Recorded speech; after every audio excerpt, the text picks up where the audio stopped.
Entonces, habíamos visto que el sistema tenía 16 ecuaciones y 15 incógnitas, y entonces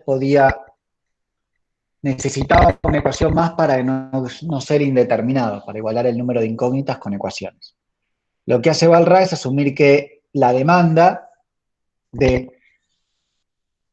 bienes de capital, que es una función decreciente de la tasa de interés, se iguala a la oferta de bienes de capital o a la oferta de ahorro, que es una función creciente de la tasa de interés.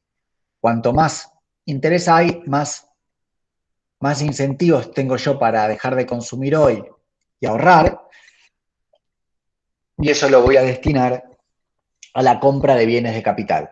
Cuanto mayor es el interés, menor es el precio de los bienes de capital, dice Balrá. Eso no es cierto, pero no me quiero meter con esa discusión ahora. Y entonces tenemos una curva de oferta y una curva de demanda que determinan el nivel de la tasa de interés. Lo que quiero examinar es que es si, no es el caso, es si el sistema de Balrá admite o no admite soluciones económicamente significativas. Es decir, lo que querría estudiar es tratar de entender si es cierto que independientemente de si que el sistema tiene la misma cantidad de ecuaciones como incógnitas, los precios que se determinan tienen sentido económico. En particular, lo que me gustaría estudiar es el caso es tratar de entender si hay o no uniformidad en la tasa de retorno. Para eso vamos a distinguir entre dos casos. El caso en el que el ahorro de la economía es cero y el segundo caso en el que el ahorro es positivo. Que el sistema no es plenamente satisfactorio se ve directamente estudiando el primer caso. Si es una teoría general, debería poder acomodar el caso de ahorro bruto igual a cero. Pero si el ahorro bruto es cero, pasa lo siguiente. Uno puede reemplazar PK por la condición que lo iguala con el valor presente del rendimiento que genera el bien de capital de tipo K con el costo de producción. ¿Está bien? Y lo mismo con el bien de capital de tipo K'.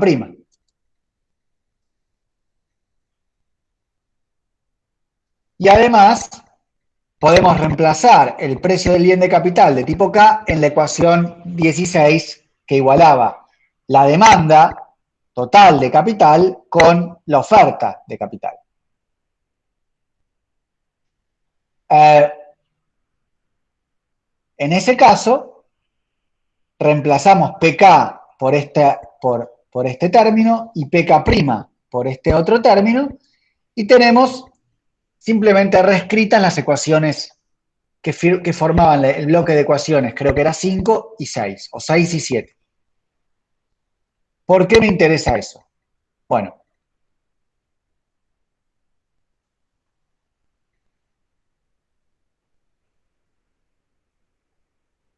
supongamos que el ahorro bruto es igual a cero. Si el ahorro bruto es igual a cero, dado que RK, o sea, dado que RK e I y RK' tienen que ser necesariamente positivos, o al menos no negativos, para que esto valga para cualquier nivel de precios y de rendimientos, DK y DK' tienen que ser cero. Ahora, si DK y DK' son cero, volvemos al sistema original sin bienes de capital, 5 y 7. O sea, tenemos un sistema, el sistema 1, 2, 3', que voy a volver a mostrárselos, 1, 2 y 3', 1, 2 y 3', donde eliminé esto, ahí, eliminé esto, porque dk y dk' son 0, y eliminé esto, ¿está bien? Es un sistema que tiene 1, 2, 3, 4, 5, 6, 7 ecuaciones y que en sí mismo ese sistema que tiene la demanda de bienes de consumo, la oferta de bienes de capital igual a la demanda de bienes de capital y, perdón, la oferta de los endowments de capital igual a la demanda de los endowments de capital, la oferta del bien de capital K' igual a la demanda del bien de capital K', y lo mismo para L, es un sistema que tiene 7 ecuaciones y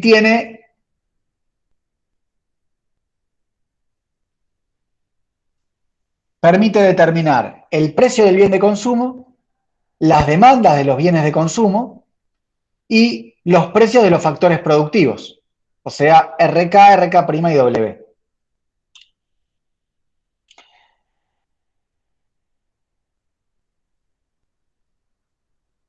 Ahora, si nos fijamos en las ecuaciones A, en las que reescribimos hace poquito, conocidos W, RK y RK' del lado derecho, el lado izquierdo queda unívocamente determinado.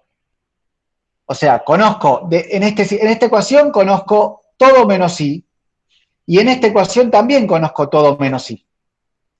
O sea, tengo dos ecuaciones para determinar la misma incógnita. Ergo, necesariamente el sistema porta a un error, porque va a estar sobredeterminada. O sea, tengo dos ecuaciones para determinar una incógnita, el sistema queda necesariamente sobredeterminado. Hay dos ecuaciones para determinar la tasa de interés. O sea que cuando el ahorro es cero, el ahorro bruto es cero, necesariamente llega una contradicción.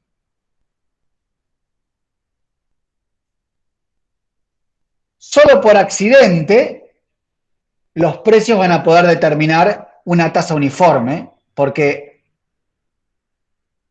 las ecuaciones de precio de los bienes de capital en general van a ser compatibles con dos tasas distintas. ¿Cuál es la razón de esta incompatibilidad? El problema es que para determinar los precios de las mercancías y la distribución del ingreso y las cantidades producidas, tomamos como dato a las cantidades de bienes de capital. Es decir, K y K' no eran incógnitas, los endowments de bienes de capital no eran incógnitas, sino que eran datos sobre los cuales determinar el equilibrio. Y en general, eso ya sabemos que va a generar incongruencias porque anula, no permite operar el mecanismo de la competencia, que es el que opera a través de los desplazamientos entre las ramas productivas y genera desigualdades o igualdades, que tiende a igualar los retornos. Pero esos desplazamientos generan cambios en las dotaciones de bienes de capital. O sea, si el rendimiento del capital, del tipo de bien de capital K' es mayor al tipo de bien de capital K, la oferta de K' debería aumentar y eso modifica el endowment del bien de capital. ¿Se entiende? Entonces, el problema que hay de fondo es que Walras está tratando como datos variables que deberían ser incógnitas. En este punto déjenme remarcar una cosa que por ahí no queda del todo claro en lo que dije hasta ahora. Tenemos que distinguir al rol de los bienes de capital como variables que son producidas y que yo identifiqué con las variables Q y que son iguales a las demandas. ¿Está bien? La demanda del bien de capital coincide con la cantidad producida de nuevos bienes de capital. Lo que Walras toma como datos no son las demandas y las producciones de nuevos bienes de capital, sino las dotaciones existentes de los bienes de capital, K y K'. Para producir en el periodo T bienes de capital en el periodo T+1, yo tengo determinados endowments de bienes de capital. En la teoría clásica y en la teoría neoclásica, esos endowments son incógnitas. Balrà los toma como dato. No, repito, la producción de nuevos bienes de capital, sino los endowments con que la producción de nuevos bienes de capital y de bienes de consumo tiene. O sea, distingan el rol de los bienes de capital como endowments y como bienes de capital que son reproducibles y que van a ser reproducidos en el periodo siguiente. Cuando hay un sector que rinde más que otro, las ofertas cambian, pero eso altera los endowments existentes de bienes de capital. Eso es lo que quiero que quede claro. O sea, se producen bienes de capital distintos, cantidades distintas, se produce más del que rinde más, menos del que rinde menos, pero eso altera, eventualmente, las dotaciones con las que se producen bienes de capital. Para producir más bienes de capital de un sector y menos de otro, tengo que modificar eventualmente las cantidades normales de bienes de capital que hay en la economía, del tipo K y del tipo K'. Y Balrà no permite que esas dotaciones se modifiquen porque asume que son un dato. ¿Qué pasa cuando... ¿Está claro eso? Después tienen, obviamente, que leer el libro de Petri, pero, digo, ¿se entiende la idea? Sí. Más o menos. A ver, voy de nuevo. Cuando yo produzco con trabajo, tierra, acá no hay, y bienes de capital. Yo uso insumos que son bienes de capital. ¿Y qué produzco? Puedo producir bienes de consumo o más bienes de capital. ¿Está bien eso? Esa idea se entiende. Sí. Lo que Balrà supone que es un dato de la economía son las dotaciones de bienes de capital. Y eso es incorrecto. No se puede, o sea, es incorrecto. Eso es contradictorio con asumir la uniformidad en la tasa de rendimiento sobre los bienes de capital. Porque esa uniformidad supone que también los bienes de capital que tengo disponible para producir nuevos bienes de capital se ha ajustado a la proporción correcta. Se supone que los bienes de capital K y K' han ajustado a la proporción que les permite producir los bienes de capital necesarios para rendir una tasa uniforme de ganancia. Eso es lo que quiero decir. Lo que debería ser una incógnita no es solo los bienes de capital que produzco en el futuro, que voy a producir en el futuro, sino los bienes de capital de los que la economía dispone para producir nuevos bienes de capital y bienes de consumo. Esa es la idea.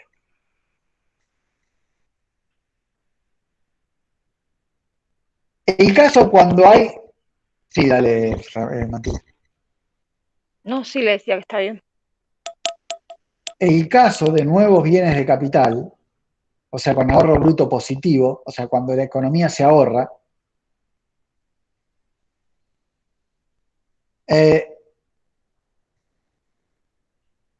perdón, no. Entonces, ¿cuáles son las dos implicaciones de este modelo? O se acepta que las tasas de rendimiento pueden ser distintas, o se supone que hay una única tasa que prevalece en la economía, que es la tasa que rinde más. Ahora, sabemos que A no puede ser una posición normal porque si las tasas de rendimiento son distintas, algún bien de capital no va a ser reproducido y eso va a generar cambios en los precios. Y tampoco B va a ser una posición normal porque también se va a dejar de producir el bien que tiene la tasa de rendimiento más baja, porque eso supondría que hay otro bien que no cubre los costos. O sea, para poder reproducirse un bien tiene que tener la misma tasa, cubrir sus costos. Si la condición que cubre los costos es RK sobre 1 más K igual a PK y RK' sobre 1 más K sobre 1 más K', perdón, ¿está bien? si esa es la que cubre los costos, cuando yo pongo acá por la tasa esa es la que cubre los costos, cuando yo pongo acá la tasa más alta, esto crece y esto que era igual al costo ahora pasa a ser menor al costo. Y entonces, si hay un bien de capital que no cubre los costos, no va a ser reproducido. Y cuando no es reproducido, los precios van a cambiar, porque cuando no se reproducen bienes de capital, los precios cambian. Conclusión, cuando la tasa de rendimiento de un bien de capital es menor al costo de producción del bien de capital,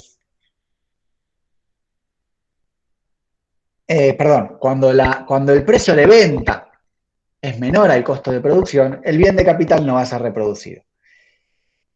Eso ocurre ya sea que se elija la tasa de rendimiento mayor o cuando haya tasas de rendimiento distintas, porque si hay tasas de rendimiento distintas, se van a producir movimientos de capital entre ramas que tiendan a reproducir el bien de capital con mayor tasa de rendimiento. ¿Qué pasa cuando hay ahorro bruto positivo? ¿Qué pasa cuando el ahorro de la economía es positivo? En ese caso, las demandas de nuevos bienes de capital pueden ser positivas. Ahora, para que las ecuaciones A, que recuerdo son estas,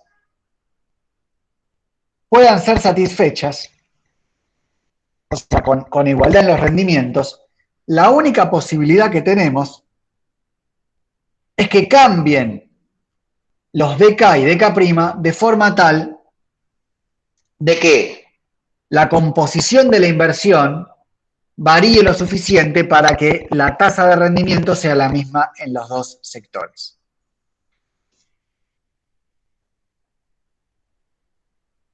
Supongamos que las tasas son distintas, o sea, supongamos que, voy a traer, a ver si, acá tenemos la ecuación de precio igual costo, de precio de venta igual costo, con la condición de que las tasas de rendimiento son inicialmente distintas.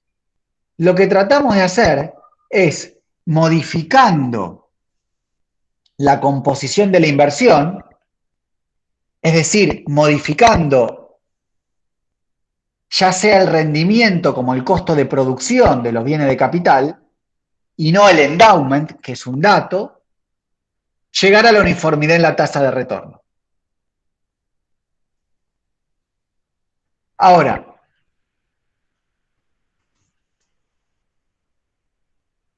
la pregunta es, consideremos este coeficiente entre las demandas de los distintos bienes de capital. ¿Es posible alterar esas demandas relativas de bienes de capital de forma tal de que la producción de nuevos bienes de capital asegure la uniformidad en la tasa de ganancia? Supongamos que I' es mayor a I, o sea que el bien de capital K' es más atractivo que el bien de capital K. Eso debería ser, sí, creo que van a estar de acuerdo, con que este cociente aumente. Si hay un bien de capital que genera un rendimiento mayor que otro, la demanda relativa de K' debería aumentar en relación a la demanda de K. El bien que genera una demanda que tiene una rentabilidad mayor debería caer en relación al bien que tiene una rentabilidad menor. Ahora, como aumenta la demanda,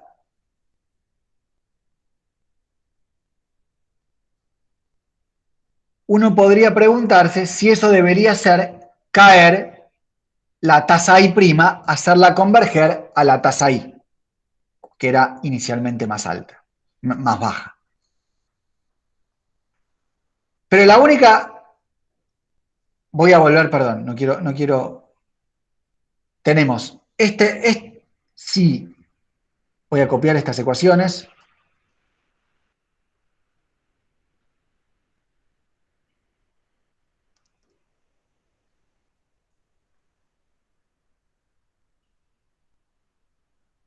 Tenemos que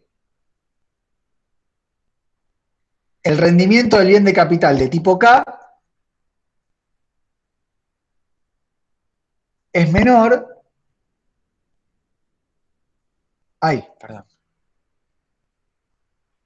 al rendimiento de capital de tipo K', o sea, 1 más I es menor a 1 más I', implica que el rendimiento sobre el costo del bien de capital de tipo K es menor al rendimiento sobre el costo del rendimiento de alquiler, ¿no? El RK es menor. Esto. ¿Ok? Si aumenta la demanda del bien de capital de tipo K',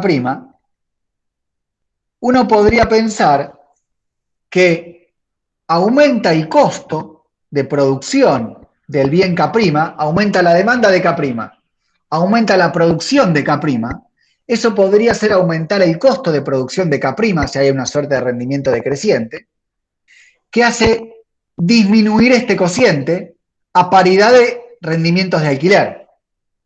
O sea, aumenta el costo de producción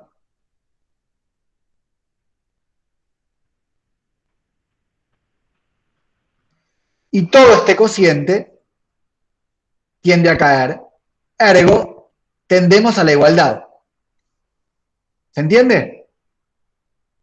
Estoy demandando más bienes K', estoy produciendo más bienes K'. Si el costo de producción aumenta, a paridad de RK y RK', el rendimiento debería caer. Ahora, este argumento está hecho a paridad de K', de numerador, a paridad, o sea, suponiendo que RK y RK' no se modifican. Pero no hay ninguna razón para pensar que no se modifican. Sí, la mayor demanda de bienes de capital de tipo K', ¿está bien? Porque acuérdense que son los que se están demandando más. La demanda requiere, para ser satisfecha la producción, un uso del otro bien de capital, o sea, si el bien K' es intensivo en el uso de K, la demanda del bien de capital K' va a requerir una mayor demanda, proporcionalmente mayor demanda, del bien K, y entonces no solo que este cociente va a tender a disminuir, sino que este cociente va a tender a aumentar. Y entonces, a mayor razón, el aumento en la demanda de K' va a generar una tendencia a la igualación en las tasas de retorno. Pero no podemos excluir, no hay ninguna razón para excluir, que el bien de capital K', que se está demandando más, requiera para su producción,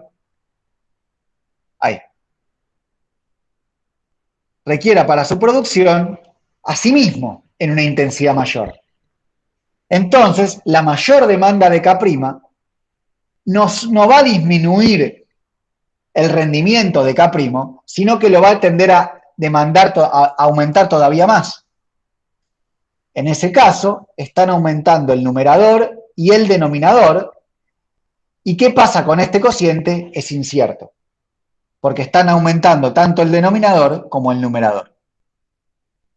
Entonces, en el caso que el bien de capital es intensivo en el otro bien, o sea que K' es intensivo en K, podemos suponer que va a haber una tendencia a la igualación de los rendimientos. Pero si el bien de capital es intensivo en sí mismo, un aumento de la demanda de K' va a generar un aumento de la del rendimiento de RK', y ese aumento de numerador y denominador no se sabe dónde termina. Bien puede ocurrir que el resultado final sea un incremento y no una disminución de este cociente. O sea, había una tasa que era mayor a la otra, aumenta la demanda del bien de capital que tiene la tasa más alta, y el resultado final es que la tasa se incrementa todavía más. Ergo, las discrepancias no tienden a eliminarse. Además, nada garantiza que el costo de los bienes de capital cambie sustancialmente. Cuando hay muchos bienes de capital, el aumento en la producción de un bien de capital va a modificar en muy poquito, la demanda de todos los bienes de capital. Así que el aumento del denominador va a ser muy, muy baja, digamos. El mayor peso está en el numerador. Y ese aumento del numerador, o sea, esa variación del numerador, puede aumentar o disminuir en uno u otro sector, y entonces la discrepancia inicial entre los rendimientos puede aumentar o disminuir. O sea, el resultado es indeterminado.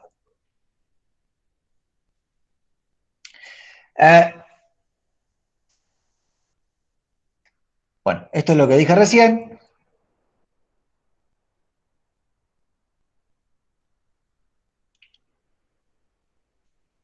Hay dos últimos temas que querría discutir brevemente de Balrà, que es que Balrà asume que los precios en los periodos siguientes permanecen constantes, presumiblemente porque piensa que está determinando una posición en la que los precios no tienden a cambiar.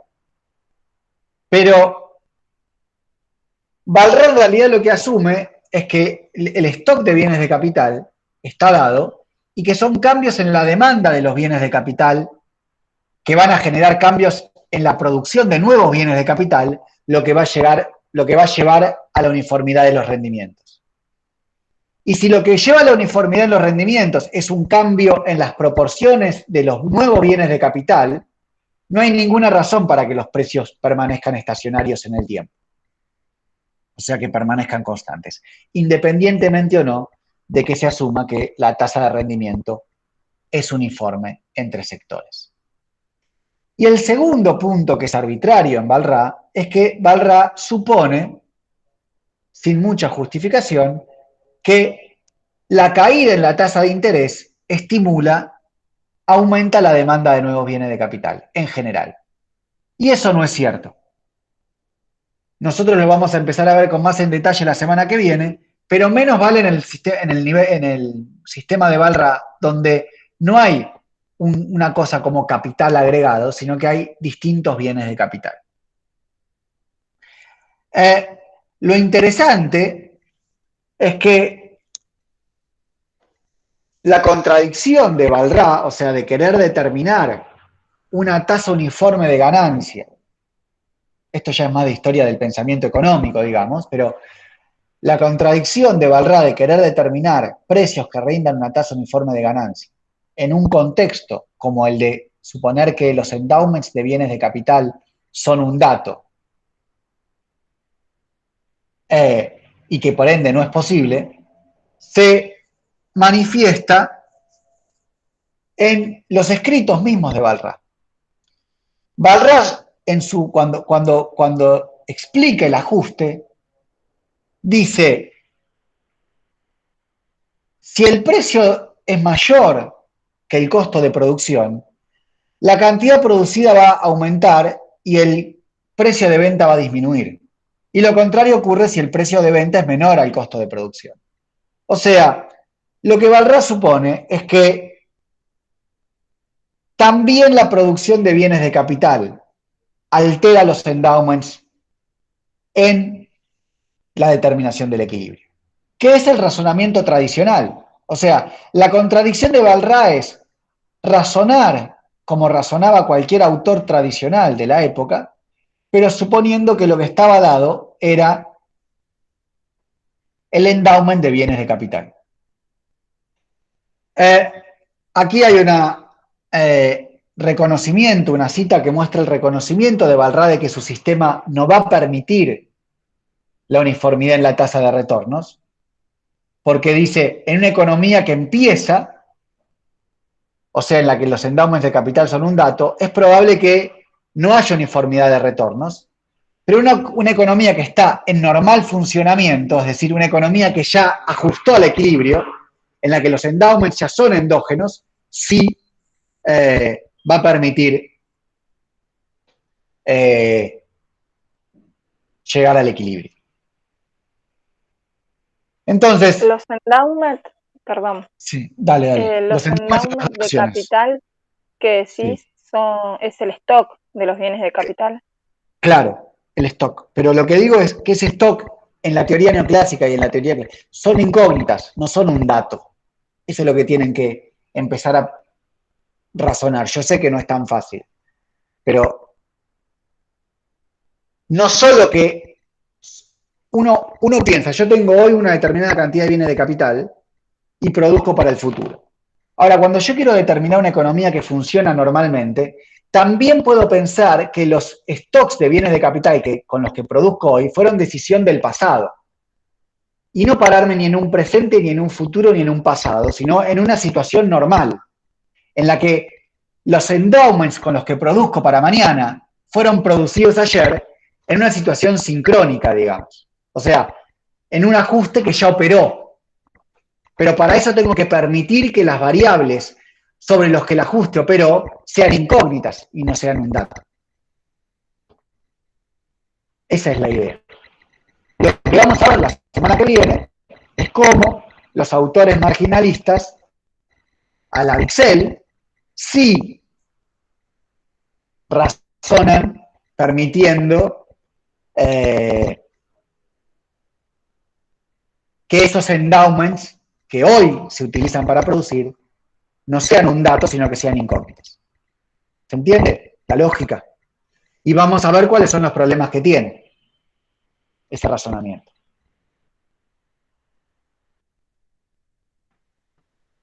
Bueno, ¿Ok? ¿Ok? Eh, Ok. ok. Bueno, entonces, voy a parar la grabación. Espero que se haya grabado.